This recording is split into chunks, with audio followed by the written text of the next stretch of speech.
नमस्कार दोस्तों। इंडिया में लगातार बढ़ते कोरोना वायरस केसेस के चलते लॉकडाउन को अब 3 मई तक एक्सटेंड कर दिया गया है। इसी बीच बाकी दुनिया का क्या हाल चल रहा है, कौन सी कंट्रीज में लॉकडाउन को बढ़ाया जा रहा है और स्ट्रिक्ट बनाया जा रहा है, कौन सी कंट्रीज में लॉकडाउन को हटाया जा रहा है, कौन सी कंट्रीज यहां पर सक्सेसफुल हो पा रही है कोरोना वायरस केसेस को कंट्रोल करने में और कौन सी कंट्रीज फेल हो रही है करने में, ये सारी चीजें जानेंगे दोस्तों हम आज के इस वीडियो में, जहां मैं आपको प्रेजेंट करूंगा एक लेटेस्ट अपडेट पूरी सिचुएशन का दुनिया भर से। आइए देखते हैं। एज ऑफ 15 अप्रैल 2020 दुनिया भर में टोटल में 2 मिलियन से ज्यादा कोरोना वायरस के केसेस हो चुके हैं। 125,000 से ज्यादा लोगों की मौत हो चुकी है और 485,000 से ज्यादा रिकवरीज हो चुकी हैं। जो नंबर ऑफ केसेस बढ़ने का ग्राफ है वो पहले एक्सपोनेंशियली ग्रो कर रहा था, अब वो धीरे धीरे एक्सपोनेंशियल से शिफ्ट होकर लीनियर बनता जा रहा है वो ग्राफ। इटली से शुरुआत करते हैं। ये एक टाइम पे one of the worst affected countries थी कोरोना वायरस से। अब आप इसका ग्राफ देखिए डेली न्यू केसेस का, कि हर दिन कितने नए केसेस आ रहे हैं इटली में कोरोना वायरस के। आप देखेंगे कि ये ग्राफ धीरे धीरे नीचे आया जा रहा है। 19 मार्च को इस ग्राफ ने अपनी पीक रीच करी थी जब सबसे ज्यादा केसेस आए थे डेली। उसके बाद से धीरे धीरे नीचे आते रहा है और अगर आप एक्टिव केसेस का ग्राफ देखेंगे तो वो भी पीक करना शुरू हो गया है कि एट प्रेजेंट कितने total number of active cases हैं कोरोना वायरस के। तो अब से शायद अब के बाद से अच्छी ही खबर सुनने को मिलेगी। इटली से कोरोना वायरस के केसेस कम होने शुरू होंगे और सरकार भी ऐसे ही रिएक्ट कर रही है। ऑलरेडी लॉकडाउन को कुछ हद तक हटा दिया गया है। बच्चों की कपड़ों की दुकानें, स्टेशनरी शॉप्स, बुक शॉप्स, ये पहली दुकानें हैं जिनको परमिशन मिली है सरकार की तरफ से खोलने की, ऑलरेडी खुल चुकी हैं। रशिया उन कंट्रीज में से थी जहां पर कोरोना वायरस का असर काफी लेट दिखना शुरू हुआ, लेकिन आज के दिन हालत यह है कि वहां पर एक्सपोनेंशियल इंक्रीज दिख रहा है कोरोना वायरस के केसेस में। पुतिन ने एडमिट किया कि हालत बद से बदतर हो गई है, हेल्थ केयर सिस्टम पर बहुत प्रेशर पड़ रहा है और एम्बुलेंसेस की लंबी लाइनें लगी हुई हैं। अब लॉकडाउन को और स्ट्रांग बनाया जा रहा है क्योंकि पुतिन ने कहा है अब स्ट्रांग कदम उठाने की जरूरत है अगर हमें इस वायरस को कंट्रोल करना है। तो अब वहां पर रहने वाले लोगों को ऑनलाइन परमिशन के लिए अप्लाई करना पड़ेगा अगर उन्हें अपने घर से बाहर निकलना है तो। ताइवान और ताइवान के साथ साउथ कोरिया और जर्मनी, इन तीनों कंट्रीज को मैं टॉप 3 मोस्ट सक्सेसफुल कंट्रीज मानूंगा जो सक्सेसफुल रही है कोरोना वायरस के साथ इस जंग में। ताइवान का एग्जांपल लें पहले तो ताइवान, पहली बात तो यह है दोस्तों, ताइवान चाइना का एक नेबर है। जब ये सिचुएशन चाइना में शुरू हुई थी कोरोना वायरस की तो ताइवान पर एक बहुत बुरा असर पड़ना चाहिए था क्योंकि नेबरिंग कंट्री है वो। लेकिन आज के दिन दोस्तों सिर्फ 390 के अराउंड केसेस हैं ताइवान में और सिर्फ 6 लोगों की मौत हुई है, जबकि पहला केस ताइवान में आज से 100 दिन पहले देखा गया था। और कमाल की बात यह है कि ताइवान में कोई लॉकडाउन भी नहीं है। रेस्टोरेंट्स, बार, स्कूल्स, यूनिवर्सिटीज ये सब खुले हुए हैं वहां पर। तो आप पूछोगे कि ऐसा क्या किया ताइवान ने जो सक्सेसफुल हुआ इतना कोरोना वायरस को कंट्रोल करने में बिना लॉकडाउन के। पहली चीज तो यही है कि ताइवान ने बहुत जल्दी रिएक्ट किया। जब वुहान में कोई लॉकडाउन तक अनाउंस नहीं किया गया था, दिसंबर 31 को ही जब पता चला कि वुहान में कोई एक अननोन वायरस निकल के आया है, ताइवान ने स्क्रीनिंग शुरू कर दी पैसेंजर्स की जो फ्लाइट से आ रहे थे वुहान से ताइवान में। उसके बाद जल्द ही ताइवान ने पूरा फ्लाइट बैन अनाउंस कर दिया चाइना से आने वाले पैसेंजर्स के लिए, फरवरी 6 को ही। इतनी जल्दी ट्रैवल बैन करने के बाद बहुत कम ऐसे कोरोना वायरस के केसेस थे जो एक्चुअली में ताइवान के अंदर आए बाहर से।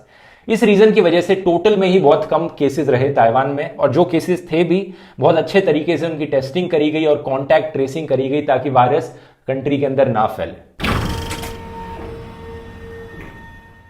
साउथ कोरिया को भी एक सक्सेसफुल एग्जांपल की तरह देखा जा रहा है, लेकिन एक अलग एस्पेक्ट से। Total number of cases south Korea में उतने कम नहीं थे जितने ताइवान में थे। एक्सपोनेंशियली राइज करे एक टाइम पर, लेकिन बहुत जल्दी वो पीक पहुंच गए और अब आप एक्टिव केसेस देखोगे ग्राफ में तो बहुत तेजी से नीचे गिरने लग रहे हैं। तो बेसिकली साउथ कोरिया सक्सेसफुल रहा फ्लैटन द कर्व करने में, और यहां पर भी कोई बड़े लॉकडाउन्स नहीं अनाउंस किए गए। इनफैक्ट आज के दिन साउथ कोरिया में एक इलेक्शन भी करवाई जा रही है, जबकि बाकी कंट्रीज में इलेक्शंस कैंसिल कर दी गई हैं क्योंकि लोग वोट करने आएंगे, लाइनों में खड़े होंगे तो इन्फेक्शन के चांसेस बढ़ जाएंगे। लेकिन साउथ कोरिया में इलेक्शन तक होने लग रही है, लोग मास्क पहन के वोट करने आ रहे हैं। तो इतने कॉन्फिडेंट है यहाँ की सरकार कि ये वायरस और फैलेगा नहीं यहां पर। रीजन क्या है इसके पीछे? इनकी कॉन्टैक्ट ट्रेसिंग बहुत जबरदस्त थी। साउथ कोरिया ने कहा कि जो पैसेंजर्स हमारे एयरपोर्ट पे आ रहे हैं बाहर की फ्लाइट से, उनको एक ऐप इंस्टॉल करनी पड़ेगी अपने स्मार्टफोन में। इस ऐप में उन्हें सिम्टम्स भरने पड़ेगे अगर उन्हें कोई सिम्टम्स हो रहे हैं तो। अगर आपको कोरोना वायरस के सिम्टम्स हो रहे होंगे, आप ऐप में लिखोगे तो ऐप आपको बता देगी कि आपको कोरोना वायरस सस्पेक्टेड है होना या नहीं है सिम्टम्स के बेसिस पे।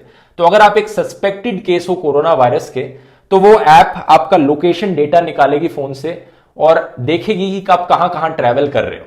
और साउथ कोरिया में दोस्तों बहुत से आम जनता ने भी ऐप इंस्टॉल कर रखी होगी, और जब जब आप जहां जहां ट्रैवल करोगे, अगर किसी और इंसान के आप 100 मीटर के रेडियस के अंदर आ जाते हो, तो उस इंसान की लोकेशन देखकर और आपकी लोकेशन देखकर यह ऐप आपको अलर्ट कर देगी। ऊपर से सरकार रेगुलरली इंफॉर्मेशन पब्लिश करेगी अपनी वेबसाइट पर कि जो जो लोग सस्पेक्टेड थे कोरोना वायरस के, जो ऐप से पता लगा, वो कहां कहां घूमने गए, उन रेस्टोरेंट्स के नाम, उन बार्स के नाम, उन जगहों के नाम वो इंफॉर्मेशन वेबसाइट पर डाल देंगे, ताकि सारी जनता देख पाए कि इन एरियाज में हमें नहीं जाना चाहिए, क्योंकि एक सस्पेक्टेड कोरोना वायरस का केस उन एरियाज में गया है।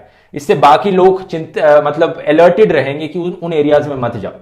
अब यहां पर यह बहुत इंपॉर्टेंट है कि उन सस्पेक्टेड कोरोना वायरस केसेस के लोगों के नाम वो पब्लिश ना करें ऑनलाइन, और ये साउथ कोरियन गवर्नमेंट नहीं कर रही। नहीं तो उनको हरासमेंट फेस करनी पड़ेगी कि अगर आप सस्पेक्टेड हो कोरोना वायरस के, लोग मारने पीटने ना लग जाए, लोग आपको एक्सक्लूड ना करने लग जाए सोसाइटी से, इसलिए नाम कभी नहीं पब्लिश करेगी सरकार। बस वो इंफॉर्मेशन पब्लिश करेगी कि आप कहां गए थे, इससे उस लोकेशन के बारे में पता लगेगा कि वो लोकेशन हमें नहीं जानी चाहिए। लेकिन इसके बावजूद एक प्राइवेसी कंसर्न जरूर है यहां पर कि सरकार कॉन्स्टेंटली आपकी लोकेशन ट्रैक करने लग रही है। ऊपर से न्यूज में यह भी रिपोर्ट किया गया है कि सरकार ने credit card records, security camera footage, GPS data collect किया, कार्स से, सेलफोन से, इन सब अलग अलग सोर्सेज से डेटा कलेक्ट करके कॉन्टैक्ट ट्रेसिंग करी। मास मैसेजिंग का भी इस्तेमाल किया गया है सारे टेलीकॉम ऑपरेटर्स से, सबके फोन नंबर्स लेकर उनको इमरजेंसी अलर्ट्स फोन पे रिसीव करने के लिए। मतलब इतने ज्यादा इमरजेंसी अलर्ट्स आने लग रहे हैं वहां पर कि लोग ये भी कंप्लेन करने लग गए हैं कि हमारे फोन इतने ज्यादा बजते हैं, हम तंग हो गए हैं इस चीज से। लोग, ये भी एक चीज है, मतलब ये भी एक एक्चुअल कंसर्न है, क्योंकि अगर इमरजेंसी अलर्ट एक बार दो बार दिन में बजेगा ठीक है, लेकिन अगर 10 बार 15 बार आप इमरजेंसी अलर्ट किसी के फोन पर दोगे तो लोग उसे पढ़ना भी बंद कर देंगे। इंडियन गवर्नमेंट ने भी यहां से इंस्पिरेशन लेकर अपनी एक ऐप लॉन्च करी है, आरोग्य सेतु, जिसे प्रधानमंत्री मोदी और सरकार में बहुत से लोग प्रमोट करते हुए दिख रहे थे। सिमिलर कॉन्सेप्ट है ऐप का, आप डाउनलोड करोगे, एक सेल्फ असेसमेंट क्विज कर सकते हो। आप लिखोगे कि मेरे को क्या क्या सिम्टम्स हो रहे हैं, ऐप उसके बेसिस पे डिसाइड करेगी कि आप सस्पेक्टेड केस हो या नहीं हो। और जब बाकी जनता ने भी अगर ये ऐप डाउनलोड करी होगी, और अगर आप किसी और आदमी के आसपास आओगे, तो ये ऐप अलर्ट कर देगी कि आप एक सस्पेक्टेड केस के पास में हो। लेकिन unlike other developed countries, India में कोई डेटा प्रोटेक्शन लॉ नहीं है, तो इसकी कोई गारंटी नहीं है सरकार इस डेटा के साथ क्या करती है।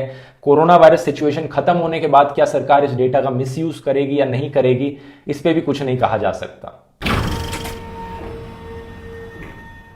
जर्मनी एक और सक्सेसफुल एग्जांपल है जहां पर नंबर ऑफ एक्टिव केसेस कम होने लग रहे हैं, लेकिन अनलाइक ताइवान यहां पर एक्चुअली में एक लॉकडाउन किया गया था, और अनलाइक साउथ कोरिया यहां पर किसी ऐप का इस्तेमाल नहीं किया गया कॉन्टैक्ट ट्रेसिंग करने के लिए। तो क्यों सक्सेसफुल हुआ जर्मनी?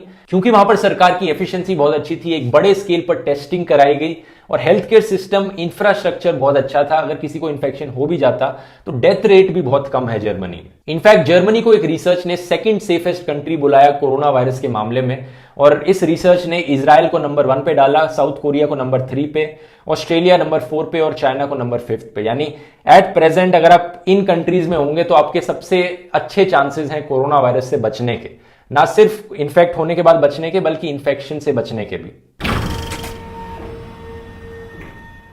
लेकिन जर्मनी इकलौती यूरोपियन कंट्री नहीं है जहां पर नंबर ऑफ एक्टिव केसेस बड़ी तेजी से नीचे गिरने लग रहे हैं। इसके साथ साथ डेनमार्क, ऑस्ट्रिया, पोलैंड, चेक रिपब्लिक, इन कंट्रीज में भी नंबर ऑफ एक्टिव केसेस नीचे गिरने लग रहे हैं। इसीलिए इन सारी कंट्रीज ने लॉकडाउन को ऑलरेडी हटाना शुरू कर दिया है। डेनमार्क फर्स्ट यूरोपियन कंट्री बन गया जिसने लॉकडाउन के बाद स्कूल्स को खोल दिया है। ऑस्ट्रिया में कुछ हद तक लॉकडाउन को हटा दिया गया है, 1 मई से कंप्लीट हटा दिया जाएगा। यूके में भी केसेस बढ़ने लग रहे हैं, लेकिन एक बड़ी इंटरेस्टिंग चीज हुई वहां पर। एक ऐसा रूमर फैला, एक फेक न्यूज फैली कि जो मोबाइल टावर्स हैं 5G के, उनकी वजह से कोरोना वायरस और ज्यादा फैलने लग रहा है। और कुछ बेवकूफ लोगों ने दोस्तों इस फेक न्यूज पे बिलीव करके इन मोबाइल टावर्स को तोड़ना शुरू कर दिया, और 5G के मोबाइल टावर्स को तोड़ा गया। ऐसे बहुत से केसेस सुनने को मिले, और ना सिर्फ यूके में बल्कि नेदरलैंड्स में, आयरलैंड में और न्यूजीलैंड में भी ऐसे केसेस हुए जहां पर 5G टावर्स को तोड़ा गया, उन पे आग जलाई गई। और कुछ बेवकूफ लोगों ने तो दोस्तों ना सिर्फ 5G टावर बल्कि गलती से 4G टावर्स को भी तोड़ना शुरू कर दिया। बड़ी हैरानी की बात है, क्योंकि मुझे यकीन नहीं होता ऐसी कंट्रीज में भी ऐसी चीजें हो सकती हैं जहां पर फेक न्यूज फैलती है रूमर्स के थ्रू, और लोग तोड़ना फोड़ना शुरू कर देते हैं चीजों को। यूएसए दुनिया की वर्स्ट अफेक्टेड कंट्री है कोरोना वायरस से। एज ऑफ 15 अप्रैल 5 लाख से ज्यादा केस हो चुके हैं कोरोना वायरस के और 23,000 से ज्यादा डेथ्स हो चुकी हैं। ऐसा क्यों हुआ, इसके बारे में मैंने इस वीडियो में बहुत डिटेल में एक्सप्लेन किया था। आई बटन पे आप क्लिक करके देख सकते हैं। लेकिन अभी भी केसेस बड़ी तेजी से इंक्रीज हो रहे हैं। और फाइनली इंडिया की बात करें तो यहां पर आप चार्ट देख सकते हो डेली कोरोना वायरस केसेस का, और यहां आप चार्ट देख सकते हो नंबर ऑफ एक्टिव केसेस का। इसके बेसिस पे आप देख सकते हो कि ये चार्ट काफी तेजी से इंक्रीज करने लग रहा है। लेकिन सच बताऊं दोस्तों तो ये इस वक्त थोड़ा जल्दी होगा कहना कि इंडिया सक्सेसफुल हुआ है या फेल हो रहा है इंडिया, क्योंकि हालांकि नंबर ऑफ केसेस इंक्रीज हो रहे हैं लेकिन जो total number of corona virus cases हैं ये अभी भी बहुत कम है बाकी कंट्रीज के कंपैरिजन में। तो कुछ सेंस में इंडिया सक्सेसफुल रहा है, लेकिन जिस तेजी से अभी ये इंक्रीज कर रहे हैं उसके बाद ही देख के कहा जा सकता है कि इंडिया सक्सेसफुल होगा या नहीं होगा।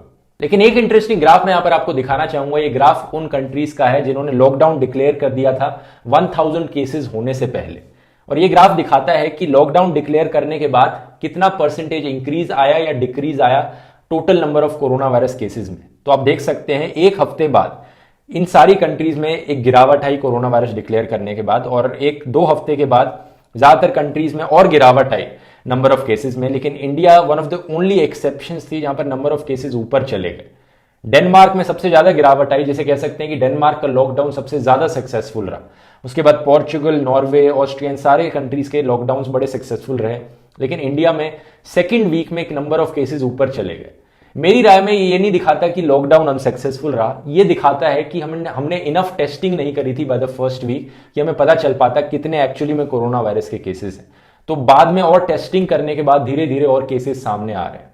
और कोरोना वायरस से लोगों पर क्या असर पड़ रहा है इसकी बात मैं नेक्स्ट वीडियो में करूंगा, जहां पर मैं आपको बताऊंगा कि इकोनॉमिक इंपैक्ट क्या पड़ा कोरोना वायरस का। लेकिन अभी के लिए मैं आपको बस ये कहना चाहूंगा, चिंता मत कीजिए अगर आपके म्यूचुअल फंड्स, आपके स्टॉक मार्केट में इन्वेस्टेड किया हुआ पैसा नीचे जाने लग रहा हो। रिसेशन के दौरान ये होता ही, ये बड़ी आम बात है। लेकिन आप हिस्टोरिकली देखेंगे जब जब रिसेशन हुई है उसके बाद, रिसेशन खत्म होने के बाद मार्केट हमेशा ऊपर ही गया। तो इसकी चिंता मत कीजिए। ये पैसे निकालने के लिए एक बहुत बेकार टाइम है, लेकिन पैसे इन्वेस्ट करने के लिए ये एक बहुत अच्छा टाइम है। अगर आपकी एसआईपी है, आप म्यूचुअल फंड्स में पैसे इन्वेस्ट करना चाहते हैं, यहां पर एक बड़ा एडवांटेज आपको मिलेगा अगर आप इस टाइम पे करेंगे जब मार्केट अपने बॉटम पर होगा। और ऐसा हिस्टोरिकली होते ही आया है। यहां पर अगर आप इंटरेस्टेड हैं पैसे इन्वेस्ट करने में म्यूचुअल फंड्स में, तो मेरी राय में बेस्ट ऐप रहेगी कुवेरा ऐप।